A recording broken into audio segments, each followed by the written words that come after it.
আজ আমরা আপনাকে এমন এক বউয়ের কাহিনী বলবো যে বিয়ের প্রথম রাতেই কারো অবৈধ সন্তান প্রসব করল। বিয়েতে আসা লোকেরা এটা দেখে অবাক হয়ে গেল এবং তবা তবা করতে লাগল। সন্তানের বাবা আসলে কে ছিল এটা জানলে আপনিও হতবাক হয়ে যাবেন। আর তারপর সেই বউকে তার স্বামী কী শাস্তি দিল তা জানতে এই ভিডিওটি পুরো দেখুন। আমার নাম হামিদ। আজ আমার বিয়ের প্রথম রাত ছিল এবং আমি খুব খুশি ছিলাম। আমার আম্মি আমার বউয়ের অনেক প্রশংসা করেছিল যে সে খুবই সম্ভ্রান্ত ঘরের মেয়ে। কিন্তু আমি কি জানতাম এই সম্ভ্রান্ত নারী বিয়ের প্রথম রাতেই আমাকে তারা দেখাবে। আমি যখন ঘরে ঢুকলাম সে ঢাকা মুখে চিৎকার চেঁচামেচি শুরু করে দিল। আমি ভয়ে তার ঘুমটা উঠালাম। তখন সে আমাকে দেখে আরও জোরে কাঁদতে লাগলো। আমি বললাম, কি হয়েছে, আপনি ঠিক আছেন তো? সে বলতে লাগলো, আমার পেটে খুব ব্যথা হচ্ছে, আমার বাচ্চা জন্ম নিতে যাচ্ছে, দয়া করে দাইকে ডাকুন। এ কথা শুনে তো আমি হতবাক হয়ে গেলাম, কিন্তু যতটা সে চিৎকার করছিল, যতটা যন্ত্রণা পাচ্ছিল দেখে আমি তৎক্ষণাৎ বাইরে দৌড়ে গেলাম। সেই সময় আমার মনে ছিল না যে সে আমার বউ আর আজ আমাদের বিয়ের প্রথম রাত। তার এত চিৎকার সহ্য করতে পারছিলাম না। কিন্তু তার আগেই এক মহিলা ঘরে ঢুকল। তার পরনে ছিল কালো কাপড়, সঙ্গে ৪-৫টি মেয়েও ছিল। ওই মহিলা দেখতে বেশ তরুণী লাগছিল। তারা আমার বউকে ধরল, তারপর তার উপর একটি বড় চাদর ঢেকে দিল যাতে কেউ দেখতে না পারে। আমি তাকিয়েই থাকলাম, কি হচ্ছে এসব? যতদূর আমি জানতাম আমার বউ একজন শালীন এবং সম্ভ্রান্ত ঘরের মেয়ে। তাহলে বিয়ের প্রথম রাতেই তার বাচ্চা কিভাবে জন্মালো? আমি তাদের পেছনে পেছনে গেলাম। তারা বাইরে একটি গাড়িতে আমার বউকে বসিয়ে দ্রুত চলে গেল। ঘর ছিল মেহমানে ভর্তি। সবাই বলতে লাগলো, বউয়ের কি হয়েছে, হঠাৎ করে তাকে হাসপাতালে কেন নিয়ে যাওয়া হলো? আমি হতবাক হয়ে দাঁড়িয়েছিলাম। আমি কারোর সামনে কিছু বলিনি, কারণ আমার বউ ছিল এক উঁচু ঘরের মেয়ে। এভাবে তার ইজ্জত প্রকাশ করতে পারতাম না। আমি ঘরে এলাম, ভাবলাম আমার মা বাবার সঙ্গে কথা বলি। কিন্তু তার থেকেও বড় অপরাধী তো ছিল মেয়ের মা বাবা, যারা এমন এক মেয়েকে আমার সঙ্গে বিয়ে দিল। আমার মা বাবারও কি এই ব্যাপারে নজরে পড়েনি? আমি মনে মনে ভাবলাম আমাকে শ্বশুরবাড়ির সঙ্গে কথা বলা উচিত।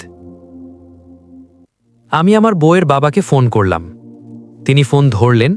আমি রেগে না গিয়ে খুব নরম স্বরে বললাম, আঙ্কেল, আপনার মেয়েকে তো দায়ী এবং কিছু মেয়ে নিয়ে হাসপাতালে নিয়ে যাওয়া হয়েছে, আর আমি এখানে বসে আমার অপমানের শোক পালন করছি। যদি আপনার মেয়ের কারোর সঙ্গে সম্পর্ক ছিল তাহলে অন্তত জানাতে পারতেন। তিনি বললেন, তুমি পাগল হয়ে গেছো নাকি? তুমি কী সব বাজে কথা বলছো? আমার মেয়ে একদম ঠিকঠাক ছিল। এতক্ষণে তার স্ত্রী পেছন থেকে চলে এলেন এবং বললেন, সে ঠিকই বলছে। এ কথা শুনে তাদের গলা বন্ধ হয়ে গেল। তারা সঙ্গে সঙ্গে ফোন কেটে দিলেন। এখন আমি নিশ্চিত হয়ে গেলাম যে আমার বউয়ের পেটে অন্য কারো অবৈধ সন্তান ছিল। তারা আমাকে শুধু বোকা বানিয়েছে। ভাবলাম আমি এখনই আমার বউকে তালাক দিয়ে দিই। কিন্তু তার আগে আমার আম্মি ঘরে এলেন। তিনি বললেন, বেটা, তুমি বাইরে চলো, চিন্তা করার কিছু নেই। আমি অবাক হয়ে আম্মিকে বললাম, আমার বউ বিয়ের প্রথম রাতেই অন্য কারোর বাচ্চা জন্ম দিয়েছে, আর আপনি বলছেন চিন্তা করো না? আম্মি বললেন, বেটা, আমি তোমার কষ্ট বুঝি, কিন্তু আমার কথাও শুনতে হবে।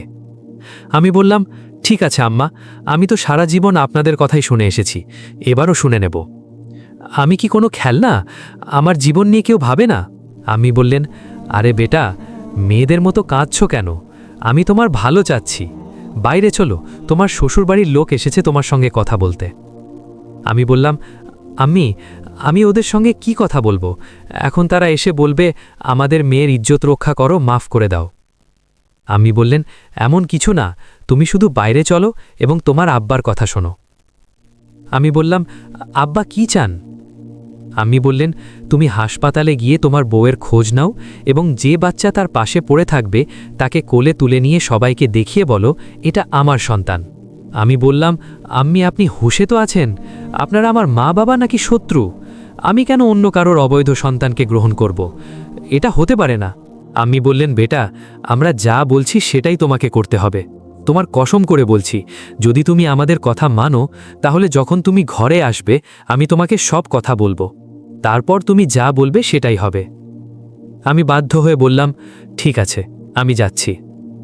এভাবে আমি বাড়ি থেকে বেরোলাম, হাসপাতালে পৌঁছালাম। আমি দোয়া করছিলাম, হে আল্লাহ, এটা যেন মিথ্যে হয়। আল্লাহ এতদিন পর বিয়ের আনন্দ দেখিয়েছেন, আর এখন এই কষ্ট। দুঃখভরা মন নিয়ে যখন ঘরে ঢুকলাম, দেখলাম কিছু লোক আছে, 4-5টি মেয়ে আর এক ছেলে। ছেলেটির চেহারা খুব আকর্ষণীয় নয়, সাধারণ, তবে তাকে দেখে মনে হচ্ছিল খুব ধূর্ত আর চালাক। আমাকে দেখে সে চমকে দাঁড়ালো। আমি বললাম, ভাই, আপনি কে? সে বলল, আমি এই বাচ্চার বাবা। বাচ্চাটিকে দেখে আমার রক্ত গরম হয়ে গেল, কিন্তু আম্মি আব্বা কসম দিয়েছিলেন, যা বলবে সেটাই করো। আমি ছেলেটিকে বললাম, এই বাচ্চা যদি আপনার হয় তাহলে আপনি নিয়ে যান, কিন্তু আমি আমার বউকে বাড়ি নিয়ে যাব। সে আমার বউ, আমার ইজ্জত। আমি তাকে বিয়ে করেছি। বিয়ের সম্পর্ক এত দুর্বল নয় যে এক ঝটকায় ভেঙে যাবে। বড় কথা, আমি আমার বউকে খুব ভালোবাসি। আমার এ কথা শুনে তার মুখ হলুদ হয়ে গেল। সে রেগে বাইরে চলে গেল। আমার বউ কাঁদছিল। আমি বাচ্চাটিকে তুলে পাশের নার্সকে দিলাম। বললাম, ফিলহাল তুমি সামলাও, আমার বউয়ের শরীর ভালো নয়। আমি অবাক ছিলাম, এত সম্ভ্রান্ত ঘরের মেয়ে এমন ঘৃণ্য কাজ কিভাবে করল। আমি হাসপাতাল থেকে তাকে নিয়ে বাড়ি এলাম। আমার মা বাবা সামনে দাঁড়িয়েছিল। আমার স্ত্রীকে দেখে তার শরীরের কোনো অংশ থেকেই বোঝা যাচ্ছিল না যে সে কোনো সন্তান জন্ম দিয়েছে। সে একদম ঠিকঠাক হাঁটাচলা করছিল এবং এখনও সেই বিয়ের পোশাকই পরেছিল। মা আসতেই বললেন, এসেছে আমার বৌমা, আর গলা জড়িয়ে ধরলেন। সেও মা বাবাকে সালাম করল। তাকে দেখে একদমই মনে হচ্ছিল না যে সে বিবাহিত নয়, বরং মনে হচ্ছিল সে এখনও কুমারী।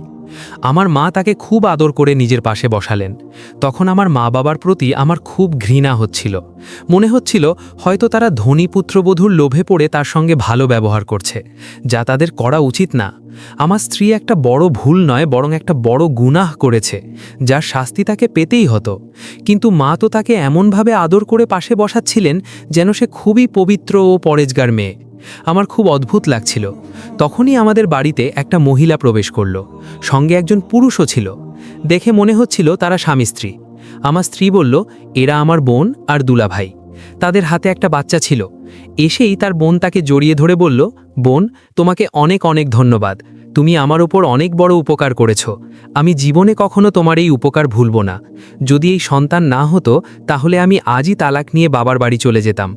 তার স্বামী রাগী চোখে তাকে দেখে বলল, এমন কোনো কথা নয়, অযথা এসব কথা বলো না। তারপর সে বলল, এখন এই সন্তান আমাদের এবং আমাদেরই রক্ত। এখন আমরা ওকে পাব। আমার স্ত্রী লজ্জা পেয়ে হেসে ফেলল। তখন হঠাৎ আমার স্ত্রী এমন আচরণ শুরু করল যেন সে খুব দুর্বল হয়ে গেছে।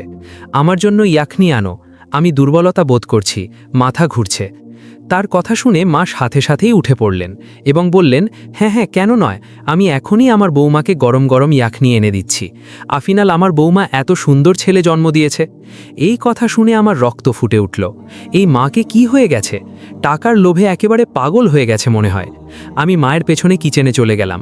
বললাম, আপনার মাথা ঠিক আছে? একটা অবৈধ সন্তান জন্ম দেওয়ার পরও আপনি তাকে বৌমা বলে ডাকছেন। আর বাইরে এই নাটকটা কি? আপনি তো বলেছিলেন আমি হাসপাতাল থেকে এলে সব বলবেন। মা বললেন, তুমি একটু ধৈর্য ধরো, এই লোকগুলো চলে যাক, তারপর সব বলবো। তারপরেও যদি তোমার মন সন্তুষ্ট না হয় তাহলে তালাক দিয়ে দিও। আমি চুপ হয়ে গেলাম। চলো 1-2 ঘন্টা ধৈর্য ধরি। বাইরে এলাম, দেখলাম সবাই আমার স্ত্রীকে এমনভাবে দেখছে যেন সে অনেক বড় কাজ করেছে। বাচ্চাটার দিকে তাকিয়ে আমার ঘৃণা হচ্ছিল। তারপর তারা চলে গেল। আমি মনে মনে শুকরিয়া আদায় করলাম, এখন তালাক দিয়ে চিরতরে মুক্তি পাব। কিন্তু এরপর মা যা বলল শুনে আমি স্তম্ভিত হয়ে গেলাম। মা বললেন, বেটা আমির, আমাদের কথা মন দিয়ে শোনো। তখন তোমার স্ত্রীও পাশে বসেছিল।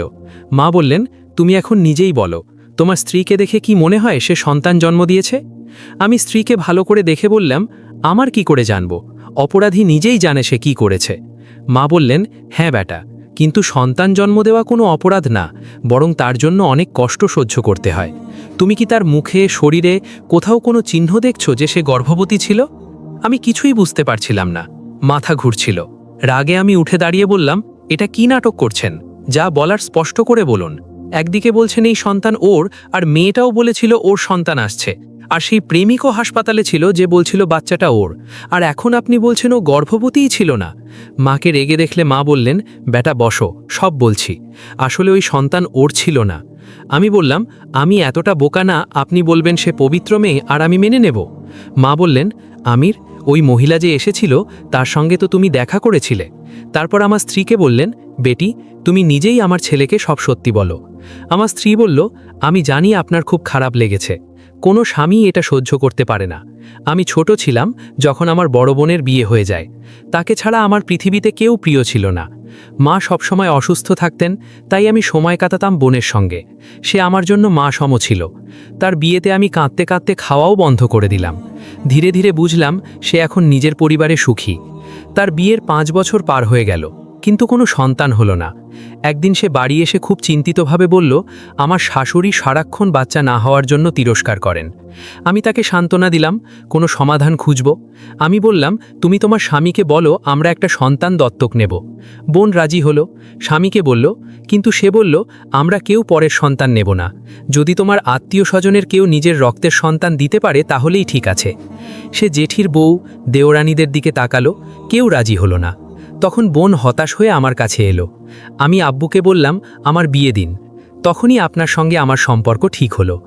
বিয়ের রাতে আমি বললাম আমি গর্ভবতী। ওদের বিশ্বাস করালাম আমি সন্তান দেব, কিন্তু আসলে আমি গর্ভবতীই ছিলাম না। কারণ বিয়ে তো হয় 1 বছর আগে, কিন্তু রুখসতি হয়নি।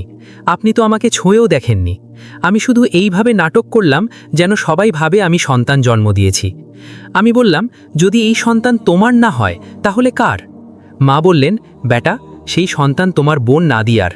তার এক ছেলের সঙ্গে সম্পর্ক ছিল, আর যখন আমরা খবর পেলাম তখন দেরি হয়ে গেছিল। সে গর্ভবতী হয়ে পড়ে। তখন তোমার স্ত্রী আমাদের সাহায্য করে। নাদিয়াকে আমরা গোপনে গাড়িতে বসিয়ে হাসপাতালে নিই, যাতে আমাদের সম্মানও থাকে আর তার সন্তানও বাঁচে। তোমার স্ত্রীর বাবাকেও বলি, তিনিও রাজি হয়ে যান, নয়তো আজ মুখ দেখানোর অবস্থায় থাকতাম না। সব শুনে আমি হতভম্ব হয়ে গেলাম। একদিকে খুশি যে আমার স্ত্রী একদম নিষ্পাপ, আরেকদিকে রাগ হচ্ছিল বোনের ওপর। যা হবার তো হয়ে গেছে, বোনকে শাস্তি দিলে বদনাম হতো। আমি স্ত্রীর কাছে ক্ষমা চাইলাম। আমরা সুখে শান্তিতে থাকতে শুরু করলাম। 1 বছর পর আল্লাহ আমাদেরও একটি পুত্র সন্তান দিলেন। আমি খুব খুশি হলাম। বোনেরও বিয়ে সেই ছেলের সঙ্গে দিয়ে দিলাম। এখন আমরা সবাই মিলে সুখে শান্তিতে জীবন কাটাচ্ছি। প্রিয় বন্ধুরা, এই ঘটনাটি কেমন লাগলো? নিশ্চয়ই অনেক ভালো লেগেছে। বন্ধুরা, এই ছিল আজকের ভিডিও। ভালো লেগে থাকলে লাইক করুন, চ্যানেলটি সাবস্ক্রাইব করুন আর বেল আইকন টিপুন। ধন্যবাদ।